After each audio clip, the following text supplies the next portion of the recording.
es una lámpara a mis pies y una luz que alumbra mi ser. Tu palabra es una lámpara a mis pies y una luz que alumbra mi ser. Les saludo en el glorioso nombre de nuestro Señor Jesucristo y doy gracias por cada uno de ustedes que está en este momento presto a poder escuchar la palabra del día de hoy. Bienvenido entonces a mi devocional en este tiempo. Hoy vamos a leer el Salmo 9, para que ustedes ya comiencen a buscar ahí en sus Biblias y me acompañen también ahí en la lectura. Al músico principal sobre Mutlavem, Salmo de David. Te alabaré, oh Jehová, con todo mi corazón, contaré todas tus maravillas. Me alegraré y me regocijaré en ti, cantaré a tu nombre, oh Altísimo. Mis enemigos volvieron atrás, cayeron y perecieron delante de ti, porque has mantenido mi derecho y mi causa. Te has sentado en el trono juzgando con justicia. Reprendiste a las naciones, destruiste al malo, borraste el nombre de ellos eternamente y para siempre. Los enemigos han perecido, han quedado desolados para siempre, y las ciudades que derribaste, su memoria pereció con ellas. Pero Jehová permanecerá para siempre, ha dispuesto su trono para juicio. Él juzgará al mundo con justicia y a los pueblos con rectitud. Jehová será refugio del pobre, refugio para el tiempo de angustia. En ti confiarán a los que conocen tu nombre, por cuanto tú, oh Jehová, no desamparaste a los que te buscaron. Cantad a Jehová que habita en Sión, publicad entre los pueblos sus obras, porque el que demanda la sangre se acordó de ellos, no se olvidó del clamor de los afligidos. Ten misericordia de mí, oh Jehová, mira mis aflicción que padezco a causa de los que me aborrecen, tú que me levantas de las puertas de la muerte, para que cuente yo todas tus alabanzas en las puertas de las hijas de Sión y me goce de tu salvación. Se hundieron las naciones en el hoyo que le hicieron, en la red que escondieron fue tomado su pie. Jehová se ha hecho conocer en el juicio que ejecutó, en la obra de sus manos fue enlazado el malo y Giaón. Los malos serán trasladados al Seol, todas las gentes que se olvidan de Dios, porque no para siempre será olvidado el menesteroso, ni la esperanza de los pobres perecerá perpetuamente. Levántate, oh Jehová, no se fortalezca el hombre, sean juzgadas las naciones delante de ti. Pon, oh Jehová, temor en ello. Conozcan las naciones que no son sino hombre. Selah. Que el Señor añada su bendición a su palabra. El título del salmo, que está dirigido al director musical sobre Mutlavem, que es el salmo de David, que quiere decir muerte del hijo. Aquí también vemos que este salmo fue atribuido a David, llamado el dulce cantor de Israel. Algunos ven en este salmo, por ejemplo, como la muerte de Goliat, otros lo identifican con la muerte del hijo de Betsabé, pero su significado es muerte del hijo primogénito, muerte del hijo primogénito. Posiblemente aquí se está refiriendo a lo que ocurrió en la tierra de Egipto, cuando el pueblo de Israel fue liberado de la esclavitud por medio de la muerte de los hijos mayores de cada familia de Egipto.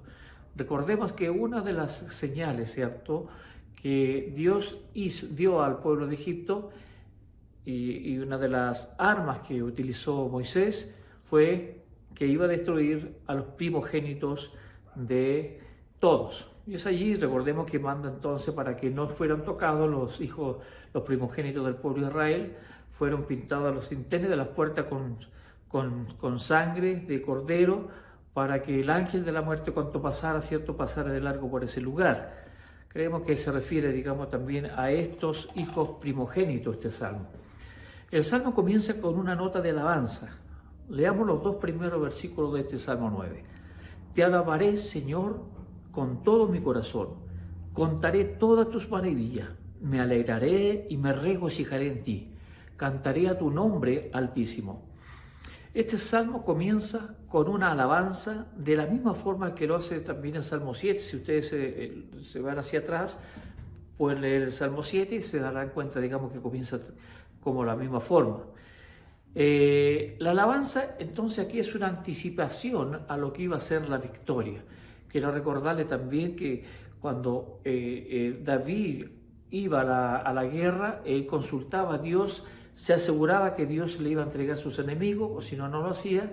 Y una vez que tenía ese contacto con Dios y Dios le aseguraba la victoria, él recién iba a la batalla. Por tanto, esta alabanza viene entonces a anticipar la victoria que ya él sabía que iba a tener, que era una victoria inminente. También en el Salmo, está predicho esto también en el Salmo número 8. Donde todas las cosas van a llegar a tener o van a estar bajo el control de Dios, de aquel que fue hecho un poquito, dice, menor que los ángeles, que es justamente el hombre. En realidad, la primera sección del Salmo es un pronóstico profético de las cuales serán las condiciones en el mundo cuando el Hijo del Hombre haya recibido el trono de justicia y el trono de paz. En vista de esta liberación futura, tenemos esa gran canción de alabanza a la cual se unirá la población de toda la tierra en aquel día. Tenemos un cuadro de esta escena ahí en el libro de Apocalipsis, cuando una gran multitud de la nación de Israel, la iglesia y los 24 ancianos, participarán juntos de un tiempo de alabanza a Dios. Esto, cierto, está por venir, esto está ahí en Apocalipsis. El versículo 3 y 4 de este salmo dice que mis enemigos se volvieron atrás, cayeron y perecieron delante de ti. Has mantenido mi derecho y mi causa, te has sentado en el trono juzgando con justicia. Queremos detenernos un poquito aquí y de analizar un poco el versículo cuando dice, mis enemigos se volvieron atrás. ¿Quién está hablando aquí? Obviamente estaba hablando David, ¿cierto? Una persona que estaba sometida bajo el gobierno de Dios, una persona que estaba bajo la voluntad de Dios y que andaba conforme al corazón de Dios. Y él dice aquí que mis enemigos se volvieron atrás, está declarando lo que ya había sucedido. Dice, cayeron y perecieron delante de ti. Y has mantenido mi derecho y has mantenido mi causa. Te has sentado en el trono juzgando con justicia. Entonces aquí vemos el poder y la justicia del Altísimo cuando todas las cosas son colocadas bajo su control. Aquí queremos tratar de encontrar el rema para nuestra vida en este sentido, dado que el solo hecho de poder creer, de poder estar bajo la cobertura de Dios, nos da esa seguridad de poder tener justicia y poder de parte de Dios para nuestras vidas. En el Salmo 89, 14 dice que la justicia y el derecho son el fundamento de tu trono. La justicia y el derecho son el fundamento de su trono. La misericordia y la verdad van delante de ti. Martín Lutero lo expresó de la siguiente manera: uno con Dios constituye una mayoría. Vale decir, en este versículo, la gran importancia de poder tener a Dios en nuestro corazón, de tener a Dios como nuestro Rey, de tener a Dios como nuestra guía en nuestra vida. Hoy, en estos tiempos, no tenemos prácticamente, digamos, el mundo no está dependiendo de Dios, sino está dependiendo de lo que pueda hacer el hombre. Aquí estamos buscando una esperanza en alguien que pueda darnos una solución, una salida a la problemática actual que hoy estamos viviendo como país. Pero el Señor nos está mostrando otra cosa. Aquí Él está mostrando, dice que mis enemigos se volvieron atrás. Pero ¿de quién está hablando? Por eso es que es necesario, es muy necesario, es urgente que el mundo, que no conoce a Dios se vuelva a Dios, porque allí tenemos la victoria segura.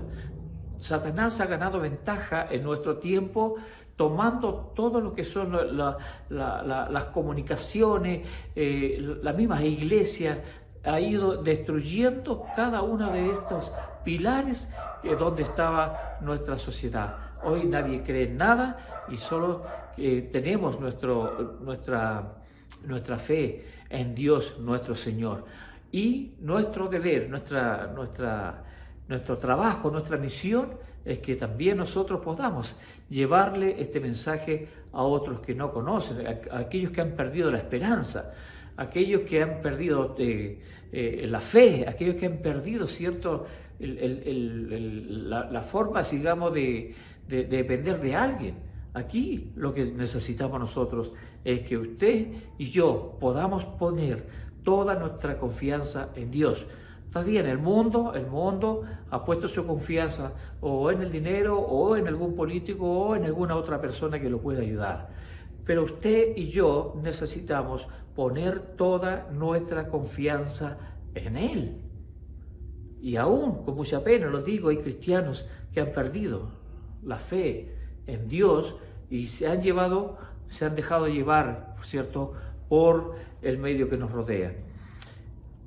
En Romanos capítulo 8, 31, ¿por qué le digo esto? Porque estando bajo la cobertura de Dios, Dios nos promete, ¿cierto?, justicia, nos promete verdad y nos promete misericordia. ¿Qué es lo que está buscando el mundo hoy? Está buscando la justicia y el derecho. ¿Qué nos está ofreciendo Dios a nosotros? La justicia y el derecho, porque la justicia y el derecho son el fundamento de su trono. Allí se fundamenta el trono de Dios, en la justicia y el derecho y la misericordia y la verdad, ¿cierto? Estos 4 pilares donde se apoya, ¿cierto?, el reino de Dios. En Romanos capítulo 8, verso 31 al 39, dice: ¿qué pues diremos a esto? Si Dios es por nosotros, ¿quién contra nosotros? Si nosotros estamos con Dios, ¿quién va a estar contra nosotros? Esa es una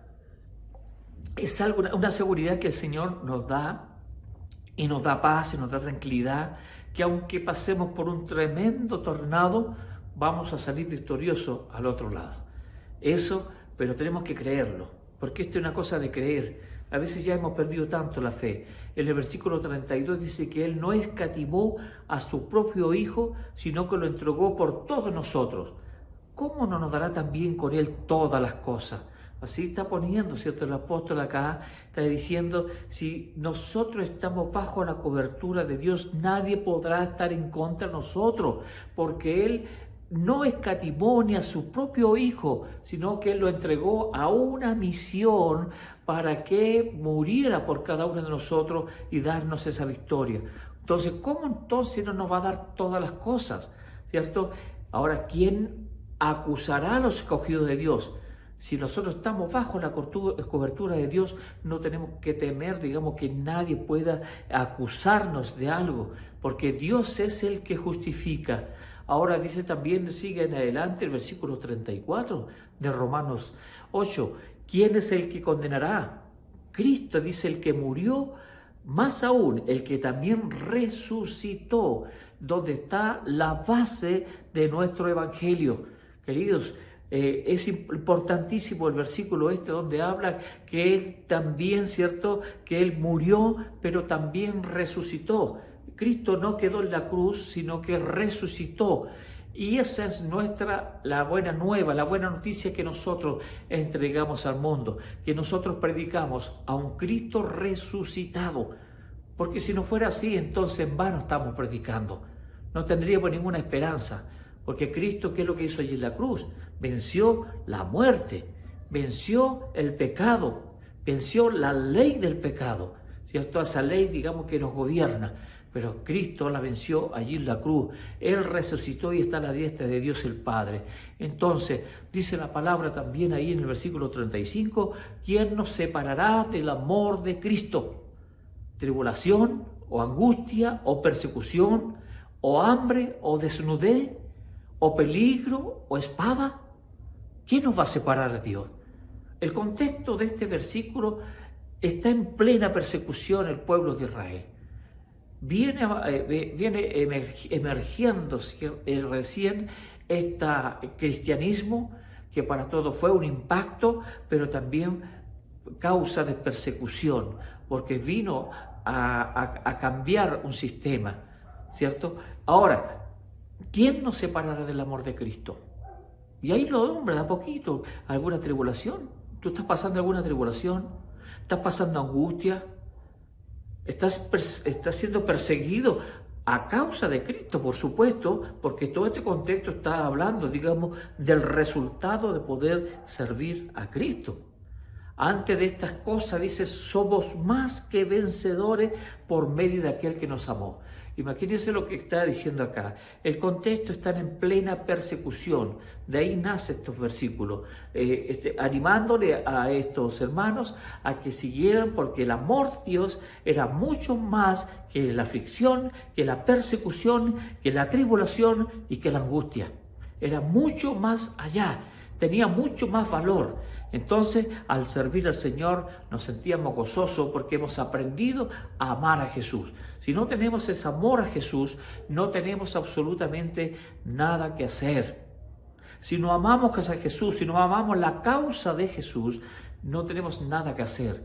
Ustedes pueden ver en las redes sociales cómo hay grupos que se entregan a la causa con todo, sin preguntar nada. Nosotros tenemos una causa, la causa de Cristo, y esa causa es la que nosotros tenemos que reforzar, pero amando a Jesús. Si no amamos a nuestro líder, si no amamos a nuestro Dios, si no amamos a nuestro Jesús que entregó su vida por nosotros, no tenemos absolutamente nada más que hacer. Dios dice que entregó su vida por amor a nosotros. Él nos rescató. Ese amor, ¿cierto?, está en nosotros. Y de esa forma nosotros amamos a Jesús, amamos a nuestro Dios. Bueno, volviendo un poquito al versículo, aquí David no estaba tan preocupado de que Dios estuviera de su lado, ¿cierto? Sino él quería asegurarse que él estaba al lado de Dios. Y eso era importante, queridos, en este momento, en esta palabra, ¿cierto? Lo importante es que la causa fuera la correcta, ¿cierto? Que la causa de Cristo es la correcta. Aquí, como les digo, David no estaba preocupado de que Dios estuviera de su lado. A ver, Señor, mire, yo voy a hacer esto y yo quiero que tú estés al lado mío con mi causa.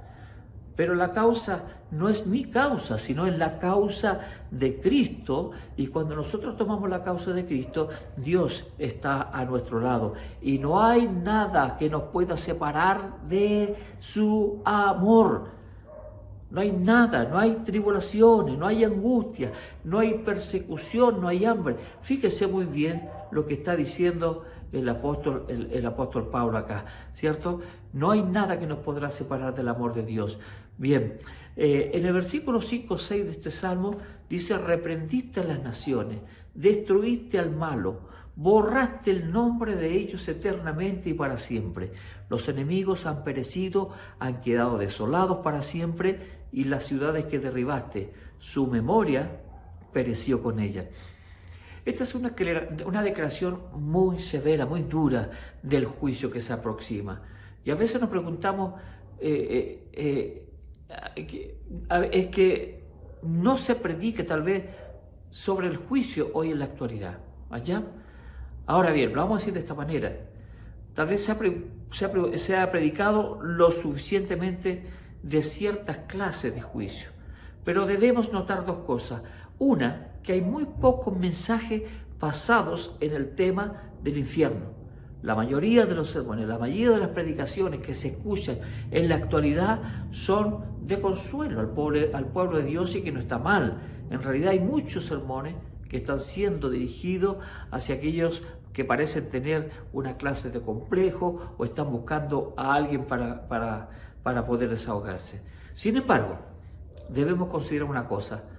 Debemos considerar que el evangelio de las ofertas, no solamente el evangelio de las ofertas, sino también el evangelio de las demandas. Queridos, Cuando Cristo llamó a sus discípulos a su ministerio, Él no nos dijo que le iban a pasar bien, sino que le habló del costo del discipulado, ¿cierto? Le dijo, ¿cierto?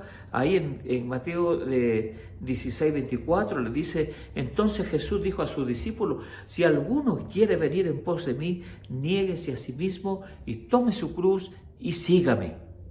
Acá hay tres condiciones que Dios le pone a sus discípulos, aquellos que han de seguir a Cristo. Y si tú eres uno de aquellos, bueno, midámoslo con este parámetro que dice negarse a sí mismo, tomar la cruz y seguirle. Y cuando le hablamos de negarnos a nosotros mismos, ahí tenemos que hacer una retrospección a nuestra vida y ver realmente si estamos negándolo a Él o lo estamos negando, que es otra cosa, ¿cierto? Aquí no está hablando de negarlo a Él, sino negarnos a nosotros mismos. Y muchas veces hacemos lo contrario, lo negamos a Él con nuestras actitudes. Tal vez no le decimos: Señor, no nos manifestamos abiertamente, pero a veces en nuestras actitudes lo hacemos. Hemos tomado la cruz, estamos siguiendo, porque este es un reino que anda bajo las órdenes de Dios y no bajo nuestros principios. Estamos acostumbrados a llevar nuestra vida a la pinta de nosotros y no a la pinta de Dios. Aún la iglesia queremos llevarla a la pinta de nosotros, pero no es así. El Señor tiene un orden, el Señor tiene una forma, el Señor tiene valores a la cual nosotros debemos solamente obedecer. Hay algunos que consideran el tema del infierno como muy ofensivo, como muy duro, dado que Dios dice que Dios es amor, ¿cierto? Pero cuando entregamos un mensaje del infierno, como que hay demasiada dureza y hay demasiada severidad, y decimos: oye, este predicador es muy duro para decir la palabra. Pero pensemos que antes de predicar sobre el infierno, nosotros tenemos que también analizar nuestro propio corazón para asegurar de que el tema esté realmente, ¿cierto? Porque mire, tenemos que ver el tema del evangelio de las ofertas y la demanda. Sí, es bien. El Señor nos llama a su reino, a buscarle y a servirle. Ese es su reino. El Señor da la paz, la victoria, la seguridad, la misericordia y todo eso, pero yo no te puedo decir que es todo el reino. Sin embargo, tú cuando vuelves y llegas a buscar a Cristo, comienzan tus problemas. Aquí nosotros no tenemos ningún problema, digamos, de persecución. Tenemos problemas morales, problemas sociales, problemas psíquicos que tenemos que solucionar con nuestro Dios. No tenemos problema de persecución. En la antigüedad había un problema de persecución, había una persecución contra los cristianos. Y es allí donde tiene que mantenerse el amor hacia Dios, la fidelidad, la victoria hacia el Señor. Ahora bien, yo les quiero decir, el Señor dice en su palabra: porque de tal manera amó Dios al mundo, que ha dado su único Hijo, para que todo aquel que en Él crea no se pierda, mas tenga vida eterna. ¿Cierto? Porque no envió Dios a su Hijo al mundo para condenar al mundo, sino para que el mundo sea salvo por Él. Obviamente aquí la condenación, ¿cierto?, no es para el mundo, porque Dios quiere salvar al mundo. Pero dice el versículo: para que todo aquel que en Él cree no se pierda. Y ahí está la palabra. La palabra clave está: para todo aquel que en Él cree. Aquel que cree que Jesús murió en la cruz, aquel que cree que resucitó para darnos vida eterna, ese será salvo. Pero la palabra también dice, para la otra parte, que muchas veces no se dice: el que en Él cree no es condenado, pero el que no cree ya ha sido condenado. Y tengo que decirlo esto, y no lo digo yo, no lo estoy condenando yo, la palabra lo dice aquí, lo estoy leyendo la palabra aquí en Romanos 3:18, dice: el que no cree ya ha sido condenado, porque no ha creído en el nombre del unigénito Hijo de Dios. Por tanto, debemos también hablar de las consecuencias de lo que no creen, que es la condenación al infierno. Muchas personas, todos los días muere gente sin Cristo que va camino al infierno. Ahora, el amar a Jesús nos otorga un corazón sensible y que se conmueve por aquellos que están perdidos en el pecado. Si no tenemos el amor de Jesús, no tenemos un corazón sensible y no vamos a sufrir por aquel que se pierde. En Juan 12, con esto terminamos, dice: mas a todos los que recibieron, a los que creen en su nombre, le dio potestad de ser hechos hijos de Dios. Y aquí tenemos una ganancia. Por lo tanto, el mundo, ¿cierto? El mundo odia al cristianismo y lo odia por estos principios. Pero, ¿cuál es mi llamado? Hoy es: ama al Señor con todo tu corazón, con toda tu mente, con todas tus fuerzas y habla de Él, predica de Él, habla. Que tu corazón se conmueva cuando alguien está sufriendo porque no tiene a Cristo en su corazón.